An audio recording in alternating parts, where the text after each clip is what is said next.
Today we are driving the very much anticipated Volvo EX60. Is it a real electric XC60? And how does it compare to its main rivals? For example, the BMW iX3, the Mercedes GLC EQ or the Audi Q6 e-tron. Today with the first consumption real-world range test here, where we can test it for you on Spanish motorways. And we're also going to dig deep into exterior, interior, comfort, and of course the whole technology. Everything you need to know about the Volvo EX60 here with Thomas and Autogefühl in 4K, full screen, full length. Let's go with our Forest Lake color, and I really have been digging deep into my wardrobe to find the Forest Lake something. I think it fits quite well, definitely. And yeah, very interesting color. Of course, there are more colors available, also bright ones and so on. Then we have this Thor's hammer style daytime running light. The main headlamp unit is underneath.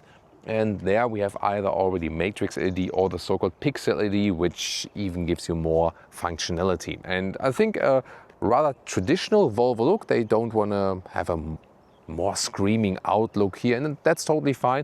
And also from the exterior at least says, yeah, that could just be an electric XC60. The length is 4 meters 80, 189 inches, and wheels from 20 to 22 inch, and these are the 22 inch wheels, the biggest ones that are available.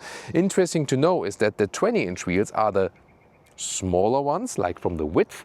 And when you go then to the 21 or the 22, they both have the wider width of 255 in the front and 265 in the rear. So consumption-wise, definitely makes a difference if you stick with the 20 inch. However, the higher trim levels, which most probably will go for, is automatically combining then here the larger wheels, at least the 21, and then you're already at the same width than the 22.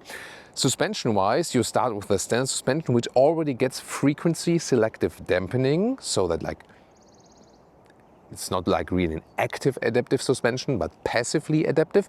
But this one here optionally is equipped with the adaptive suspension, so we're going to test that one for you today. And optional, you can get the cross-country. Like the delivery times are definitely later for that one, but the cross-country will offer air suspension, but only for the cross-country model. Then here in the rear you have also somewhat typical Volvo, taking the citation from the past SUV models, but then a little bit more modern interpretation of the light signature. And this one in here says EX60 P10 AWD Ultra. So what does that mean? There is the P6, which would be the entry-level battery, and with rear-wheel drive you get 80 kilowatt hours net in the battery figure. Then this one here, the P10, is 92 kilowatt hours battery net capacity, always talking the net values here. This one then all-wheel drive, one the motor in the rear, one in the front.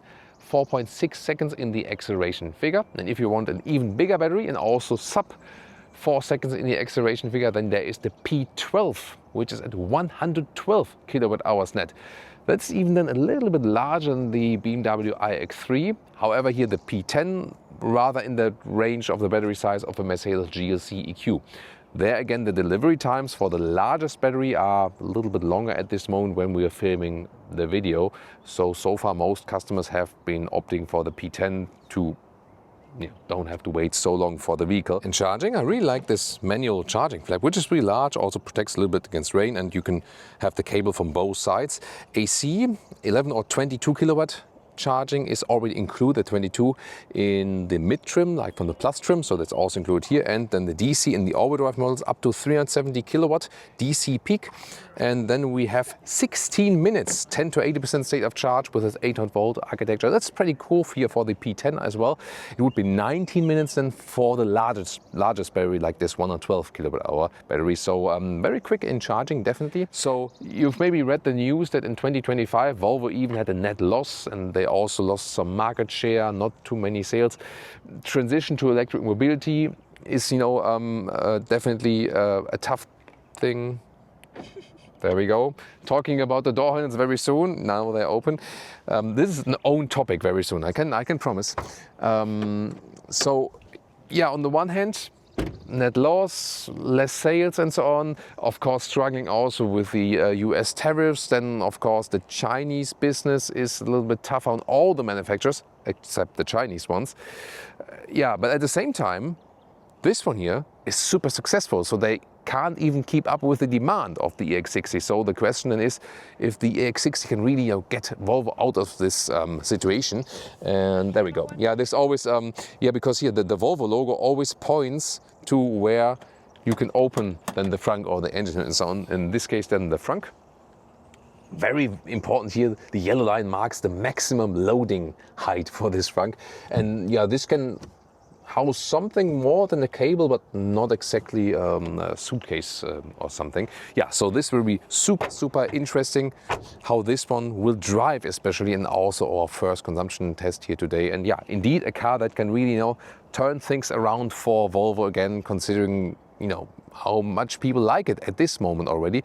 And these compares I've been talking about, iX3, GLC EQ, Audi Q6 e-tron, everyone is focusing on these vehicles here at the moment because this is a segment which is highly popular among the SUV and electric, and combined the electric SUV segment because they're not too large, they're not too small, they have already the big batteries, deliver good range and so on. So these are really vehicles in that premium segment where people say, hey, I switch from a combustion engine to an electric vehicle and stay there. And now it's, I already switched clothing because of the interior. The interior is a little bit brighter than the exterior, that's one of my hobbies.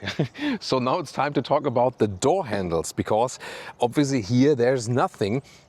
Designers love it because then this area here is super clean. But the question is always, I'm a fan of the design principle of form follows function. And the meaning of that is that the function is always more important than the form, because the form follows the function. Yeah, it's about design history class. And here the thing is, we have this small fin here. And in contrast to flush door handles, which disappear and come out again, at least these here are always out. That's the good part of it. But then there's like a button behind and you can press it. You can also hear that. And then like you maybe hear the button press, and then you hear the unlock mechanism. And Volvo says that underneath here, what you cannot see, this has like a form of like this almost. So it's really like a massive piece underneath, so that firefighters could actually also really move that part without it getting ripped off. Then again, my question is, firefighters with large gloves, do they want to use the tip of their fingers? And then I don't think so. So a classic door handles will always be better to use and will always be safer. Ask your local firefighter about this. However, Volvo has ensured that even in case of a crash where there's maybe electric lost something, there's like a dual safety mechanism behind it, that it's always supposed to be unlocked automatically, and it still works. That's what Volvo says, and I also believe them, of course, but still I think that the classic door handle approach is better somehow. And what I also found out is, we have the frameless windows here, which are pretty cool, and also here in the ultra trim, the top trim, we have the lamination. So this is then better soundproof and is even here for the rear window. So that's actually pretty cool. Not all cars in that segment have that. Does anyone have that on both front and rear? The iX3 doesn't have it at all. The GLC, I think, has it in the front. The Audi Q6, I gotta recheck that actually. Here, another thing is when you pull down the windows completely, it goes like this. But then when you close the door, it goes down fully. And then when you open the door, when the window is down, which might happen at some time as well, then you press it and then now, for example, it's stuck. There we go. And then here the window goes up a little bit. Now it's stuck in the middle position. Yeah, there we go. And then you see, just when you try around things, and I wouldn't say that when we test cars that these situations are so unusual. There are situations where the windows are down and then you open the car again, and then you have to be you have to put your fingers away quite quickly, So just to show you a different situation where that might come a little bit unhandy. And I think some of you said in the studio episode, who has asked for this? No one, of course. And now it gets even worse. Soon we will reveal to you, and maybe it's already revealed if you watch this video at a later stage, but another big competitor of Volvo will go for the same solution. This virus is spreading. I can already tell you so far, but I'm not allowed to tell you which car it is. But yeah, stay subscribed always on Autogefühl, then you'll soon know. Yeah, so now I presented all the pros and cons about this solution. As I said, designers love it. Users might not. Yeah, it's not too complicated, I have to say, but I would have wished for something else. But then here, the inside of the doors, this is all the way very soft, clean design. Here also with some perforation. Then you have 4 window levers. And this is actually, then I think this is formed for this function. This is an electric unlock, yes. But then the manual unlock is also in the same position. That's how it's done, you know. Pretty slim door pockets, but they are covered. So this is not hard black plastic. This is here even soft, dampened underneath. So that's very, very cool. The only hard part is then this lower here. And you can also go for a darker interior if you like. But the bright one is pretty cool to look at.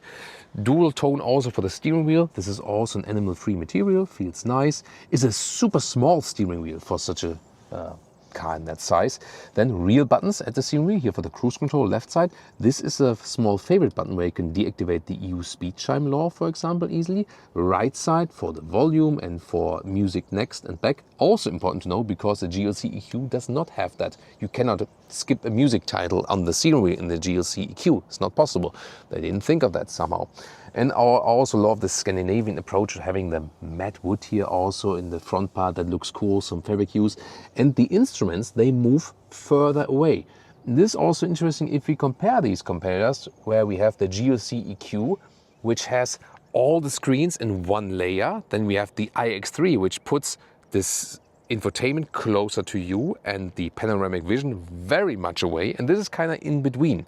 So they also say, hey, we don't need head-up display because the instruments are so rather long focus already. Very interesting. Then the seats. So this is the so-called Nordico perforation, also with cooling. It's a high-grade leatherette. From the softness, I have to say, on the seat itself here, the iX3 is softer. But here, for example, in the head restraint, this is then way softer, but I think they want to make this one softer for your head, and then maybe here a little bit firmer, maybe for durability reasons or so on. But in the comfort, I mean, all of these competitors are comfortable in the seating position, and the base ergonomics is also good. Here again, I feel that the iX3 has the upper hand because the base ergonomics of the seat is the best, and also the softness of the leatherette is actually the best.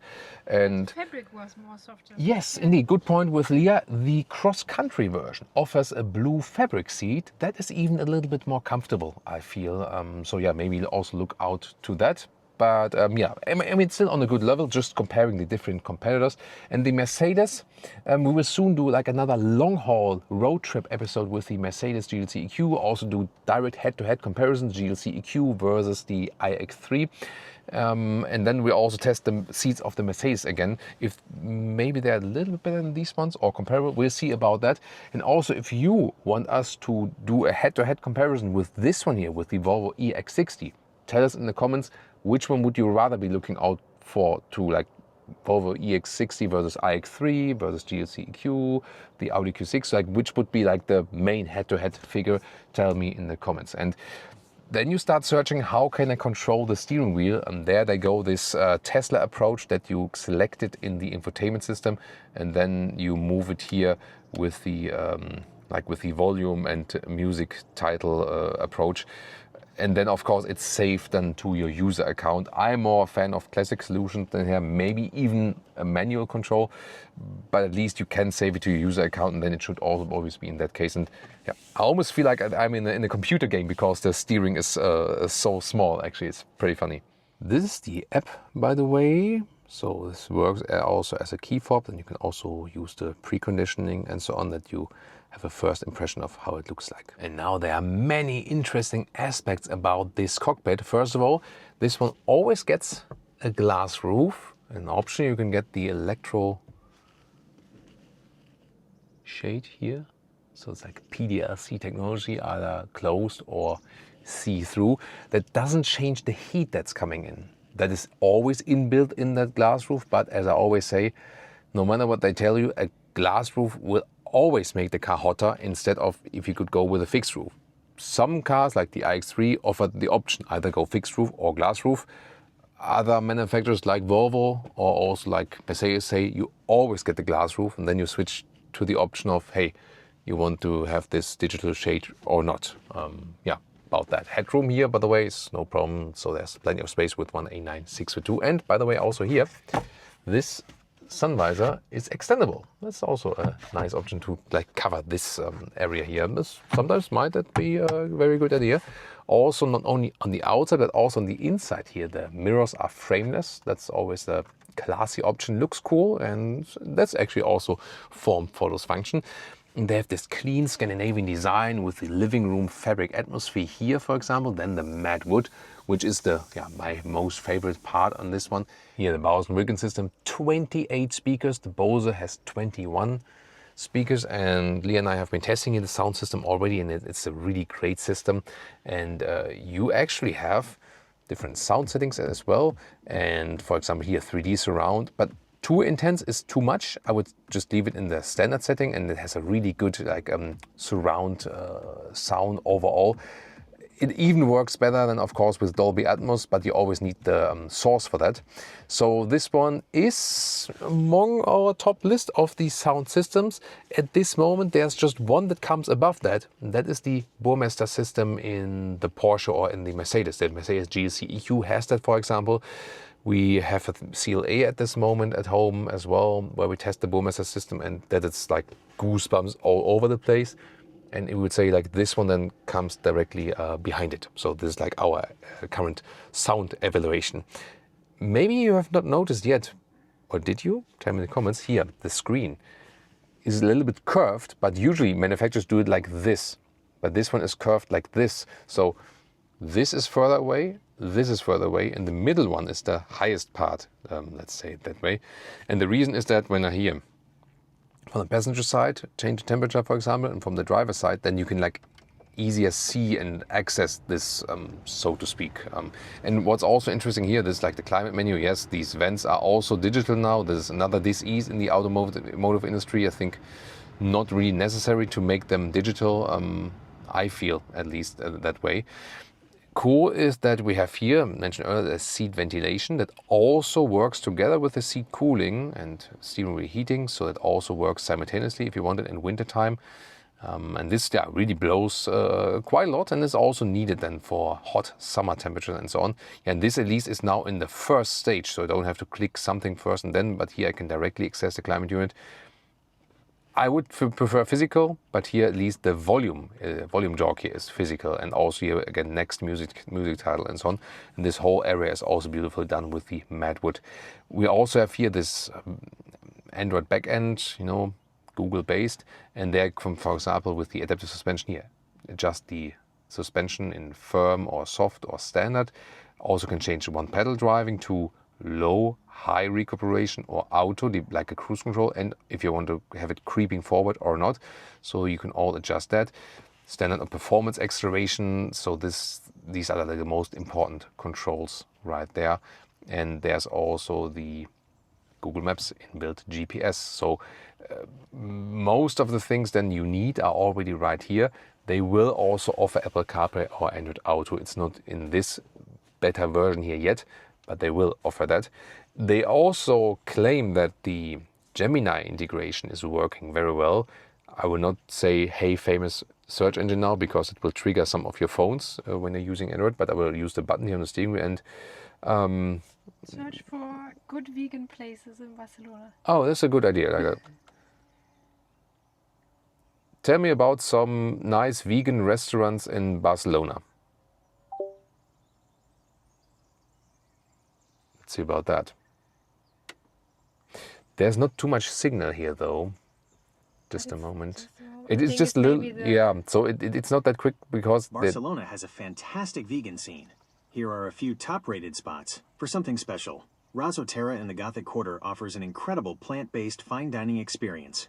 If you're looking for a casual vibe with great views, Blue Bar in Poblano is popular for its vegan pizzas and sandwiches right near... So, yeah, but we listen to that later on. I don't want to bore you with that now. But that's actually pretty cool. So a good natural integration. And they also think about it like you're on the road and pass something. Oh, what is that bridge? How is it? Maybe what it's called or something. And this will also work. So this is a very good integration. And it once again shows that so many manufacturers try to do that themselves and they always fail. And you know, the big tech companies, they just can't do it, you know, and then Volvo from the beginning on said, hey, let's just take Google on board and that's it. And it works very well. And also the charging stop recalculation and so on will be done here in the car inbuilt GPS, of course. Yeah, that's very interesting.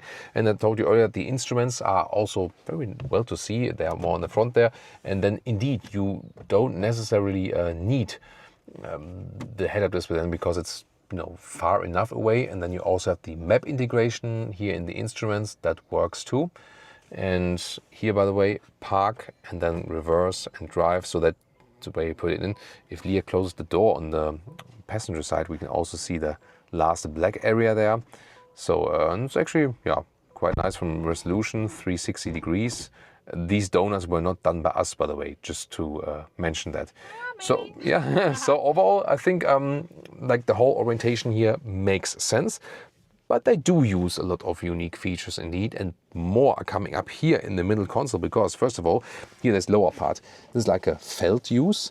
Not sure how this one will look over time. I hope it will hold up well. And by the way, here on the outside, it's not that you see it in the wrong way. It is kind of like with these purple elements on the inside. Not sure if you can see that on camera. And then we have this middle console. You cannot fold it up, but you can press it in here. Then it comes forward. Then you can put some bottles in here. These are these rubber lips. And if you don't want to have that, want to get rid of it, then you can also put them in again and then have like this open space, and then you can pull it backwards again and open it once again like this. Yeah, also interesting solution. And there is no glove box here on the right side. It's softly dampened here, but no glove box, but you have it in the middle. And here on top part, there's one inductive charging pin in this black hole here, also ventilated, and right next to it you can just put your phone. And this is basically in the middle glove box. And small cubby hole right there, more space underneath. And then they thought about the following here. So, Leah found some not sure you can see it, some spiders here in the cabin. They are also watching our car review. So, interesting. Yeah, I'm not sure if you can see it on camera, but yeah, maybe you want to accompany the small spider outside. Yeah. Or shall I do it? Maybe. 1 second here. So Spidey. Spidey. So now that we slowly accompanied Spidey outside, I can plug in here 18 watt, 60 watt, so 60 watt on the right side. And then I thought of this solution. I can put the cable right in here, close this middle glove box again, and then I can plug it in right there and then put the smartphone there. And I mean, to be even cleaner, I could maybe do it like this, even like take the top part. So yeah, like this. So then now I have like a very clean solution, but I still have the cable connected because 60 watt is of course stronger than the inductive charging pad and also doesn't overheat that quickly. Yeah, why not? Interesting solutions here, definitely also for the middle glove box. Really, really looking forward to your feedback on these. Here, by the way, you can see in all doors, all four, this is also like the integrated handle from the inside, but it's a little bit maybe not in the, it's in the right position when you really reach out far, you know, and the closer you get, the wronger that position is, so to speak. But yeah, you get along with that, definitely. And yeah, pretty cool that we have the lamination also in the rear windows. And what will be super crucial when we start driving the vehicle, Volvo not only uses this passive noise cancellation, but also real active noise cancellation. We know that from some vehicles. In the recent Mercedes Maybach S-Class facelift, they took this feature away because they said we rather focus on passive dampening again. The Ford Kuga is even using that, and Volvo has been using that here now in the EX90, also in the ES90, the sedan, and here also in the EX60. And there's always the discussion between, does it sound unnatural when you use active noise cancelling? Because to me, when you use the in-ear phones or like the iPods or something like that, I think it's cool, especially when you are in the plane and so on. But in cars, I sometimes wonder when you're like in an area, I sometimes have the feeling with active noise cancellation that's almost like a vacuum next to your ear. And on the one hand, it's super silent. On the other hand, it might feel unnatural. So I'm looking forward to how it behaves with this car here now today. So I'm skeptic, yes, as usual with many things. That's my job. But we'll tell you more about it when we drive it very soon and then also rate it. Then here in the rear, well, there's enough space to the roof, and yeah, you feel how hot the roof is getting. So even if they have this shield inside, it's always hotter then. And then space here to the seat in the front is fine, enough space. And this is, by the way, here also like everything is like a soft padding, so it's also nice that nothing is really hard. Position here, you can see there's the battery underneath. You see that, in the XC60 my feet would be lower, but since this one here is an SUV, it's not as bad as in the sedan. Like in the ES90, it's like this, because the feet are even higher. But here I think it's fine. In the middle console you have USB-C charging. Once again, 18 watt left, 60 watt on the right. You have this thing you can put out, maybe for cleaning or so. In the top part, you also have seat heating for the rear seats in the Ultra trim here. It's like a package, I think, even in the Ultra trim. And then we can fold down this here. It's like a extended middle console with rubber lips here as well. It's actually pretty nice, and it goes even more luxurious than this. First of all, these ones you can fold up. They also may go down, and this is like the softest area here, so it's really nice and comfortable if you really put your head back there. It's pretty cool, and they also go down then when you fold the seats. I can show it to you here as well. So yeah, then they automatically go down, and you also have this really luxury feature, electric control here of the back part. So there we go. You can move it back, or you can also move it forward. This is more like a maybe cargo position or something like that for the rear, for the trunk. Up to like this, and then you can also see the difference. And the same goes also with the other side. So it's like a 2/3, 1/3 split then in that respect. Child seats, ISOFIX here on the side, and you also have this premium covering. You can put it up and then you can install them right there. Were there actually ISOFIX on the front seat? No, doesn't look like that. No, so that's then here on the outer rear seats. But overall, yeah, I think also well usable here in the rear. Trunk or boot at 520 liters, and there are some surprises there. Let's dig deeper into that, literally, because here you have this split here that you can access the lower part, and here, for example, we have this bag. This could be a charging cable in there or not, and you can of course lift it out. And on the other side here, you have this one. This is also interesting, like maybe for the beach, you can put some wet clothes in there, or whatever. And of course, you can use it. Is it maybe even fitting a suitcase? I'm not sure. We had to find out, right? So that's what we do. And of course you can, if you hold this for a second, thank you. So you can also put it like this, that it stays there. And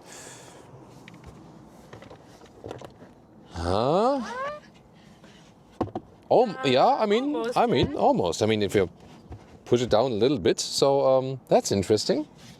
Why not? So pretty cool finding. Then you have seen that it also fits here underneath, no problem. With this cover then here, you put it like manual like this here with the side rails, and then you have it but you cannot like lift it out, so you can lift the whole thing up.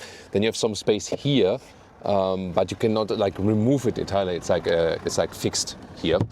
And then we can fold the seats. The good thing is that we have a remote unfold. So here, right and left. There we go. Obviously wants to be held a little bit longer. There we go. And then also it takes some time to fold down finally then. So there we go. And I think then it needs maybe like a last push right there. Yeah, so these buttons here don't seem to be that reactive. Maybe because when we test the vehicles, they are very early production ones. So let's see if that one improves over time. And then here we have a 1.40 meters in width to the second seating row.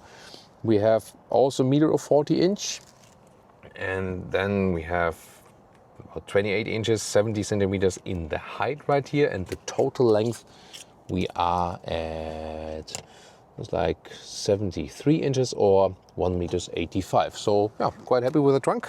Are you as well? And pricing is actually very interesting. 66,000 euros here, the mid trim level battery, like the, which is already, you know, not really small, the 92 kilowatt hours, and then at 72,000 euros, the biggest battery, and then you can maybe add some 5, 6, 7,000 euros on options, so that you're roughly between 60 and 80,000 euros. And that is indeed a little bit lower than the competition models if you look at the comparable specs and so on. And the leasing prices, I checked them before, are also a little bit lower than the BMW iX3 and the Mercedes GLC EQ in many cases. So it's very interesting indeed. Why can they do that? They belong to the Geely Corporation, a large Chinese manufacturer that, you know, years ago bought Volvo, also owns Polestar, Zeekr, Lynk & Co, the Geely brand itself, for example, and Lotus as well. They are more like this Chinese Volkswagen group. You know, VW has Skoda, Audi, Seat, Cupra, VW, blah, blah, blah. And now it's time to drive. Now we start driving the Volvo EX60, and we have found this B or even C road, which is kind of bumpy and really narrow and so on. We want to see how it performs there, also suspension-wise. At the moment, I've set the suspension to soft, and we do have the 22-inch wheels. So the, let's say, the most uncomfortable wheel combination there would be for driving this vehicle. And considering it has the 22-inch wheels and no air suspension. And no air suspension. This one only the actively adaptive suspension, but that one is doing a very good job. I would also say less rough than the BMW iX3. Of course, the Mercedes GLC EQ has the air suspension, so there we would need to compare the GLC EQ when it has then the air suspension against the Volvo EX60 Cross Country. But the GLC EQ is of course also available without the air suspension, so that one would be the direct comparison to this one then here. But I think here are even some roots in the ground. Oh, this one, have you heard that? Like this area sometimes doing a rattling effect. I think with when yeah, maybe, I don't know, maybe when there are like temperature changes. Pothole now, but this is actually really nice. Yeah. So here then intentionally put it to the softer setting. It's getting quite hot in here. Then you can also, for example, boost up the seat cooling. Level 3 is quite loud actually.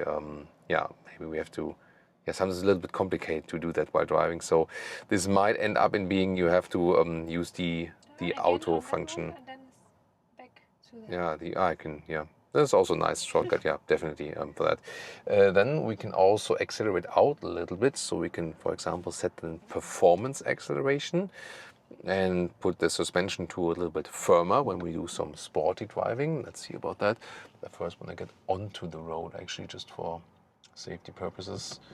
So it's too dangerous to do that actually from the cornering. So now we can do some acceleration. Let's go from a rolling start.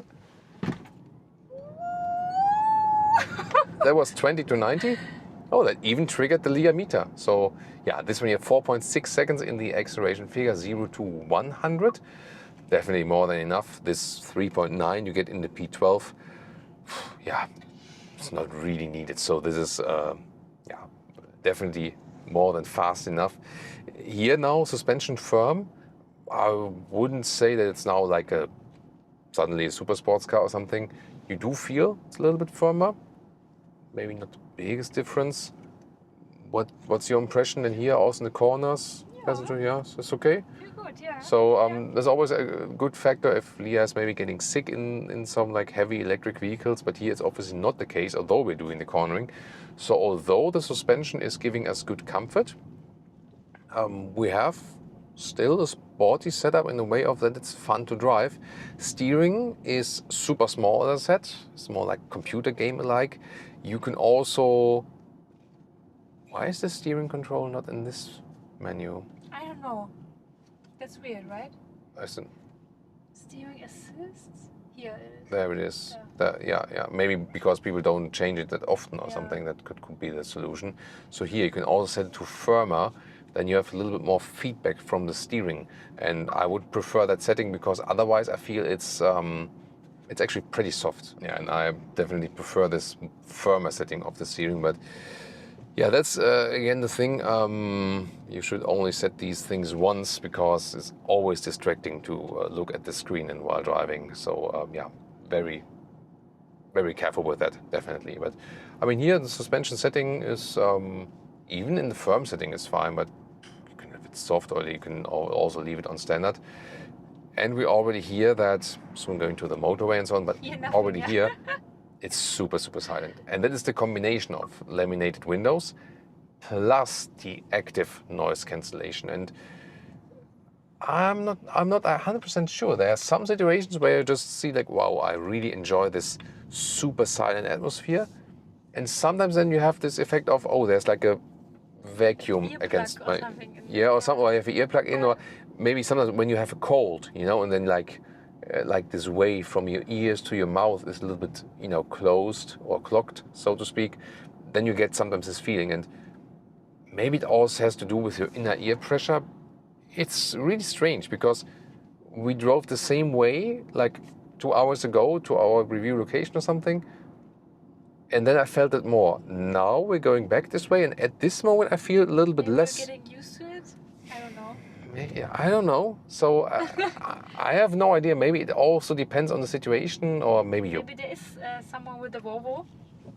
Good question. Yeah. Or maybe it's about your blood pressure or something. I don't know. Yeah, it's very interesting. What I can say, however, is that you can definitely not shut this down.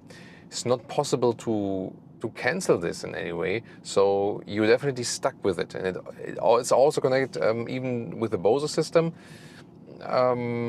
So, and even the base one, like if there will be like a core model at some point, it will also have that. By the way, let's just turn around here and see about that.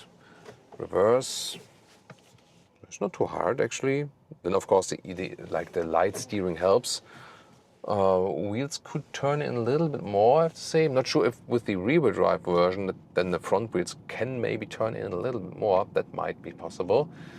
But it's very easy to ease this car around. And so it's a relaxing atmosphere, definitely defined by this super, super silent ride with this connection of passive and active noise cancelling. So at this moment, I'm actually fine with it, but I also had situations where I said like, maybe it feels a little bit unnatural. So maybe I have to drive this car a little bit longer to find out more about that, and also how it behaves then soon on the motorway. Here we can do some more agile driving for you, definitely. Yeah, this is like the... was it off? It was actually off. Oh, yeah, okay. yeah. What was this beeping? Yeah. This is like when like a new speed sign is being recognized. Okay. But I guess this can be also be deactivated in the menu, and this so true, yeah. this should be last mode as well. Transverse bump. It's actually nice. Yeah, So good, yeah. very happy with the suspension and also how the car is behaving in the driving here. So a good compromise between comfort and sportiness here. Once again, this B or C road, also smooth as for the power delivery when you accelerate out of the corners, and it is very easy to handle here with that small steering wheel. It's also something you can get used to. I would have the firm steering feedback setting, but maybe Leah also prefers, when it's a little bit softer here, a little bit tight in the corners. Super ease in the handling, and that's also a big difference to the Volvo EX90, that this one here feels so much lighter and more agile. Nice vignette here. And also, if you ask me about Volvo XC60, like the standard combustion engine model, this one here is so much better in driving, so much better. So there's, this one is really fun to drive. The EX60 is a great car, definitely, but it's meanwhile a dated platform, and this one feels really more refined in driving. I say, although it's heavier with the battery and so on. The BMW iX3 was switching between German and English. Name. iX3, yeah, that would be cool, German English name. The iX3 is, let's say, even more a driver's car, stiffer from suspension. We haven't driven the adaptive suspension there yet because only the base one is available. That is, let's say, a little bit more engaging, even more in the drive. The GLC EQ, as I said, with the air suspension is more floaty but also drives very, very well, and the Audi Q6 e-tron. I mean, this is a system also of a Porsche Macan, and at least what we discussed is that in the Q6 e-tron and in the Porsche Macan, we more had the effect that Leah got sick on the passenger seat. Just, I don't know, maybe from the platform and the chassis. We had the same from the related platform with the Porsche Cayenne recently as well. So there I see the other platforms from the other manufacturers a little bit ahead in that respect. Because especially when you have these electric vehicles that accelerate pretty nicely, it's always also about how does it feel for the passenger. And yeah, once again, it drives extremely well, very happy with the drive, silent, relaxed, but at the same time, also sportier than expected. So to me, together with the new small electric one, the EX30, the very, very tiny one, very nice and sporty driving feeling. Yep, thumbs up. Thumbs up, definitely in driving. But now, of course, we're not done yet. Motorway is coming up, and on the motorway, of course, we'll do a first consumption test. And now it's time for the motorway here in Spain today. So we're starting at 100 kilometers an hour, 60 miles an hour, and yeah, it's again super silent because of this combination lamination windows and the active noise cancelling. And really gonna say that at lower speeds, it's to me more unpleasant, the active noise cancelling. The higher you draw, like the higher the speed is, so that's what I want to say. Like the higher the speed is, the more natural it feels, basically, because of like the normal wind noise is still picking up on the outside a little bit. But here, 100 kilometers an hour, 60 miles an hour, it's a very good traveling speed, and it's actually so silent, so relaxed that Leah just closes her eyes and starts sleeping. That's something, right? That's really something. That's black smoke there. Oh yeah. Oh, that's old Nissan. What is it, like Nissan Pathfinder? Get our TÜV in Germany. Whoa. No, the TÜV in Germany would say no. Yeah, so super silent experience here, definitely on the motorway. And the adaptive suspension again is doing a good job. And one of the very rare cars where 22-inch wheels would be okay. So that's very astonishing. And as I said earlier, to me, the interesting thing was also that this was more comfortable than expected, and at the same time, it also drives in a way sportier than I would have expected. So that really speaks for the vehicle, and here I was doing also a good job on the motorway. I can also change through the modes a little bit like this. At the moment, we're still with suspension soft. Not sure how it would behave in here when I go to firm. It's still definitely drivable. It's not that it would become uncomfortable now. If there's maybe like a very fast motorway situation, that could make sense in a way. Here at the moment, like the asphalt is very well done, very nicely built. There's not much stuff on the road or some potholes or something like that. So here maybe firm is even good for the passenger, but that could work. Yeah, but you don't feel the biggest difference. Here now, let's do like a lane change here as well at 1 kilometers an hour.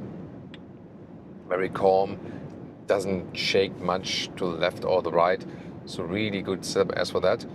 Lane keeping assist can be a little too heavy in intervening from time to time. Let's say that. But you can also deactivate it quite quickly with these. Oh, that was like another. Not sure if it's the wood itself or like the carrier underneath, but some things are sometimes rattling when you are going over some bumps. That is the thing. Then we can also set the cruise control here, left side, and so now it should also keep us in the lane actively. Let's see how it does it, and if it's doing it in a smooth way or hectic way. So here, just to show you that I'm not steering, and yeah, there are some corrections left and right. It's always a good indicator then if Leah really feels that I'm not. Well, there's a great lighting here in the tunnel, also through the panoramic roof. That's cool. So would you say that's smooth to you? Now it's doing a little bit left, right. I would say it's fine, but it's but maybe it's not on the best, highest level. Yeah. EX3 is still a little bit better, yeah. And here, when I put in the turning indicator, it also does a semi-automated lane change here. One more time. It's smooth, yeah. That's cool. Yeah, that's nicely done. So it always shows like some arrows in the instruments then where it can actually do that, to which direction. And here the difference is just that when you do that with BMW or Mercedes, these brands want you that you tip the turning indicator like this. And here, in order to do the lane change, you really have to pull them in completely and not tip them. That is important to know, otherwise you might get confused when you change from brand to brand in that respect. Yeah, but here also, once again, in the tunnel where it's usually quite loud, super silent. And this side a little bit darker as well. Yeah, third outfit here for today, and well, it's nice weather, definitely around 20 degrees Celsius, around 70 degrees Fahrenheit, 22-inch wheels, and the middle battery, 92 kilowatt hours. So here, the 100 kilometers an hour, 60 miles an hour, was 19 kilowatt hours on 1 kilometers, 3.3 miles per kilowatt hour, means a real-world range of 480 kilometers or 300 miles for this mid-size battery. If you would take the biggest battery, even 590 kilometers or 370 miles. Then at 120 kilometers an hour, 75 miles an hour, we are at 22.5 kilowatt hours consumption per 1 kilometers or 2.7 miles per kilowatt hour. That would mean a real world range of 410 kilometers or 255 miles with the mid-size battery, and for the biggest battery would be even 500 kilometers or 310 miles. And these are comparable results, similar to what we had with the iX3. The iX3 was a little bit better with the 20-inch wheels in summertime, was a little bit worse with the 22-inch wheels, but that was when it was colder. So I would then suppose in the real conditions with the similar wheels, they come quite close. We have to do another test at 130 kilometers an hour, of course, when we are back in Germany, or maybe drive even a little bit faster. But so far, these are quite promising results. The Mercedes GLC EQ was even a little bit worse in our first tests. Soon we'll do another extensive test of the GLC EQ, and talk more about that. But indeed, these results so far are actually quite good, and I mean, you can get some decent range out of this vehicle, especially then if you would take the biggest battery, so if you really think in long-haul driving. And from the whole driving characteristics, this one seems to be somewhat like a compromise between the iX3 and the GLC EQ. It's very interesting, and it drives really much sportier than expected, and much sportier than you would maybe expect from a Volvo SUV at that size. This was the biggest surprise here today.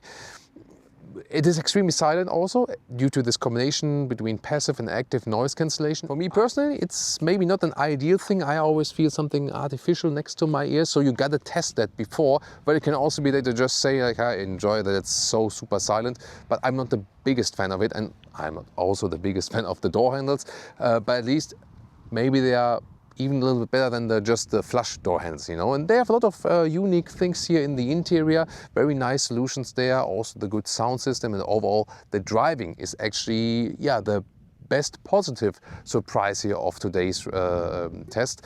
And you really can say that, in this area of the BMW iX3, GLC EQ, Audi Q6 e-tron, this one can easily play along with them, and is also, maybe going ahead in this field. So definitely many to consider there. The question is, which one should you take? It's of course also a lot about the personal preference, because they're all quite close in some respects, and also in the efficiency here, So we will keep testing for you, definitely also the other ones. And since we are also, Leah and I, we are also searching in that field here from these electric SUVs in this segment. It's definitely also one for us to consider, and we'll also ask for an offer there.